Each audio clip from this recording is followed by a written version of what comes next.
जय श्री कृष्णा। आप सभी का इस चैनल पर स्वागत है। आज के इस भाग में हम भगवद गीता के 8वें अध्याय अक्षर ब्रह्म योग के बारे में जानने वाले हैं।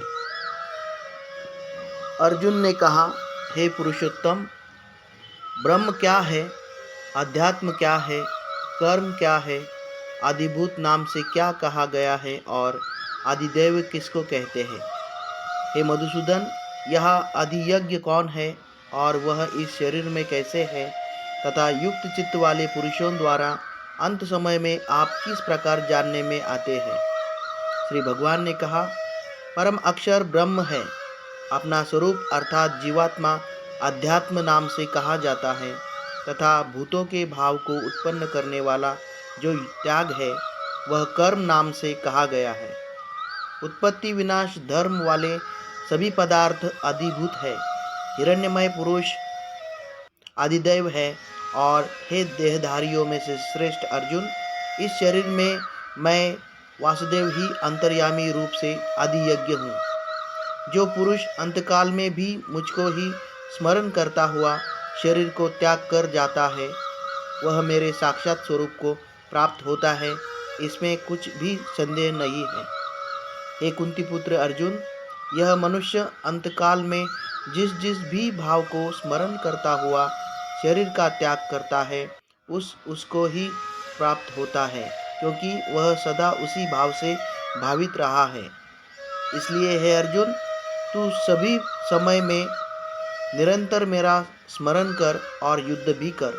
इस प्रकार मुझ में अर्पण किए हुए मन बुद्धि से युक्त होकर तू निसंदेह मुझको ही प्राप्त होगा। हे पार्थ, यह नियम है कि परमेश्वर के ध्यान के अभ्यास रूप योग से युक्त दूसरी ओर न जाने वाले चित्त से निरंतर चिंतन करता हुआ मनुष्य परम प्रकाश रूप दिव्य पुरुष को अर्थात परमेश्वर को ही प्राप्त होता है। जो पुरुष सर्वज्ञ, अनादि, सबके नियंता, अंतर्यामी रूप से सभी प्राणियों के शुभ और अशुभ कर्म के अनुसार शासन करने वाला, सूक्ष्म से भी अति सूक्ष्म, सबके धारण पोषण करने वाले अचिंत्य स्वरूप, सूर्य के सदृश नित्य चेतन प्रकाश रूप और अविद्या से अति परे शुद्ध परमेश्वर का स्मरण करता है, वह भक्ति युक्त पुरुष अंतकाल में भी योग बल से भ्रुकुटी के मध्य में प्राण को अच्छी प्रकार स्थापित करके फिर निश्चल मन से स्मरण करता हुआ उस दिव्य रूप परम पुरुष परमात्मा को ही प्राप्त होता है। वेदों को जानने वाले विद्वान जिस सच्चिदानंद घन रूप परम पद को अविनाश कहते हैं, आसक्ति रहित यत्नशील सन्यासी महात्मा जन जिसमें प्रवेश करते हैं और जिस परम पद को चाहने वाले ब्रह्मचारी लोग ब्रह्मचर्य का आचरण करते हैं, उस परम पद को मैं तेरे लिए संक्षेप में कहूँगा।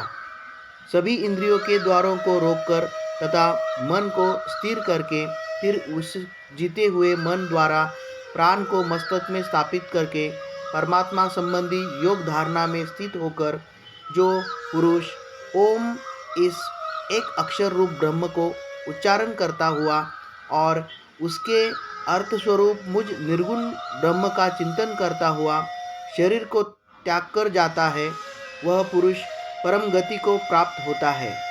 हे अर्जुन, जो पुरुष मुझ में अनन्य चित्त होकर सदा ही निरंतर मुझ पुरुषोत्तम को स्मरण करता है, उस नित्य निरंतर मुझ में युक्त हुए योगी के लिए मैं सुलभ हूँ, अर्थात उसे सहज ही प्राप्त हो जाता हूँ। परम सिद्धि को प्राप्त महात्मा जन मुझको प्राप्त होकर दुखों के घर एवं क्षणभंगुर पुनर्जन्म को नहीं प्राप्त होते। हे अर्जुन, ब्रह्मलोक पर्यंत सभी लोग पुनरावर्ती है, परंतु हे कुंती पुत्र, मुझको प्राप्त होकर पुनर्जन्म नहीं होता, क्योंकि मैं कालातीत हूँ और ये सब ब्रह्मादि के लोग काल द्वारा सीमित होने से अनित्य है। ब्रह्मा का जो एक दिन है उसको 1000 चतुर्युगी तक की अवधि वाला और रात्रि को भी 1000 चतुर्युगी तक की अवधि वाला जो पुरुष तत्व से जानते हैं, वे योगीजन काल के तत्व को जानने वाले हैं। संपूर्ण चराचर भूतगण ब्रह्मा के दिन के प्रवेश काल में अव्यक्त से अर्थात ब्रह्मा के सूक्ष्म शरीर से उत्पन्न होते हैं और ब्रह्मा की रात्रि के प्रवेश काल में उस अव्यक्त नामक ब्रह्मा के सूक्ष्म शरीर में ही लीन हो जाते हैं। हे पार्थ, वही यह भूत समुदाय उत्पन्न होकर प्रकृति वश में हुआ रात्रि के प्रवेश काल में लीन होता है और दिन के प्रवेश काल में फिर उत्पन्न होता है। उस अव्यक्त से भी अति परे दूसरा अर्थात विलक्षण जो सनातन अव्यक्त भाव है, वह परम दिव्य पुरुष सभी भूतों के नष्ट होने पर भी नष्ट नहीं होता। जो अव्यक्त अक्षर इस नाम से कहा गया है, उसी अक्षर नामक अव्यक्त भाव को परम गति कहते हैं तथा जिस सनातन अव्यक्त भाव को प्राप्त होकर मनुष्य वापस नहीं आते, वह मेरा परम धाम है। हे पार्थ, जिस परमात्मा के अंतर्गत सर्वभूत है और जिस सच्चिदानंद घन परमात्मा से यह समस्त जगत परिपूर्ण है, वह सनातन अव्यक्त परम पुरुष तो अनन्य भक्ति से ही प्राप्त होने योग्य है। हे पृथानंदन अर्जुन, संपूर्ण प्राणी जिसके अंतर्गत है और जिससे यह संपूर्ण संसार व्याप्त है, वह परम पुरुष परमात्मा तो अनन्य भक्ति से प्राप्त होने योग्य है। हे भरतवंशियों में श्रेष्ठ अर्जुन, जिस काल में अर्थात मार्ग में शरीर छोड़कर गए हुए योगी अनावृत्तियों को प्राप्त होते हैं अर्थात पीछे लौटकर नहीं आते, और जिस मार्ग में गए हुए आवृत्तियों को प्राप्त होते हैं अर्थात पीछे लौटकर आते हैं, उस काल को अर्थात दोनों मार्गों को मैं कहूँगा। जिस मार्ग में प्रकाश स्वरूप अग्नि का अधिपति देवता, दिन का अधिपति देवता, शुक्ल पक्ष का अधिपति देवता और 6 महीनों वाले उत्तरायण का अधिपति देवता है, शरीर छोड़कर उस मार्ग से गए हुए ब्रह्मवेत्ता पुरुष ब्रह्म को प्राप्त हो जाते हैं। जिस मार्ग में धूम का अधिपति देवता, रात्रि का अधिपति देवता, कृष्ण पक्ष का अधिपति देवता और 6 महीने वाले दक्षिणायन का अधिपति देवता है, शरीर छोड़कर उस मार्ग से गया हुआ योगी चंद्रमा की ज्योतियों को प्राप्त होकर लौट आता है अर्थात जन्म मरण को प्राप्त होता है। क्योंकि शुक्ल और कृष्ण पक्ष ये दोनों गतियाँ अनादिकाल से जगत के साथ संबंध रखने वाली मानी गई है। इनमें से एक गति में जाने वालों को लौटना नहीं पड़ता और दूसरी गति में जाने वालों को लौटना पड़ता है।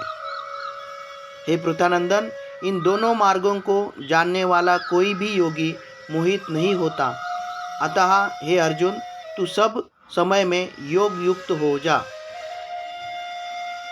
योगी इसको जानकर वेदों में, यज्ञों में, तपों में तथा दान में जो जो पुण्य फल कहे गए हैं, उन सभी पुण्य फलों का अतिक्रमण कर जाता है और आदिस्थान परमात्मा को प्राप्त हो जाता है। तो भक्तजन हो, इस तरह से हमने भगवद गीता के 8वें अध्याय अक्षर ब्रह्मयोग के बारे में संज्ञान लिया। जय श्री कृष्ण।